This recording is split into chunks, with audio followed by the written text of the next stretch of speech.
Hi friends, ఈరోజు మా mummy చింతపండు నువ్వుల పచ్చడి చేస్తుంది. ఎట్లానో చూసేయండి. స్టవ్ ఆన్ చేసి ప్యాన్ పెట్టి వేసుకోవాలి.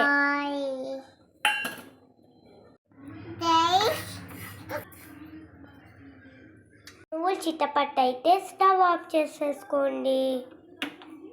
వేరే గిన్నె పెట్టుకున్న తర్వాత 2 స్పూన్స్ ఆయిల్ పోసుకోండి. ఆయిల్ హీట్ అయినాక దాంట్లో పచ్చిమిర్చి వేయండి. పచ్చిమిర్చి ఫ్రై అయినాయి, స్టవ్ ఆఫ్ చేసుకోండి. పచ్చిమిర్చి చల్ల అయ్యే లోపల నువ్వులు ఫోల్డర్ చేసుకున్నాం. నువ్వులు ఫోల్డర్ అయినాక కొంచెం ఎల్లిగడ్డలు వేయండి. అందులోనే పచ్చిమిర్చి కూడా వేయండి. తగినంత ఉప్పు వేసుకోండి. మిక్సీ పట్టేసుకోండి. అందులో చింతపండు వేసుకోవాలి. మిక్సీ పట్టేయండి. పెట్టుకొని స్టవ్ ఆన్ చేసుకొని ఆయిల్ వేసుకోండి. ఆయిల్ పోసుకోండి.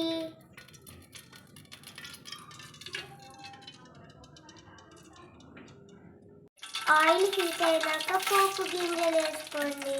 చిటికట్ట పసుపు వేసుకోండి. ఇక కలపాకి పోపులో ఒక పచ్చడి వేసుకోండి.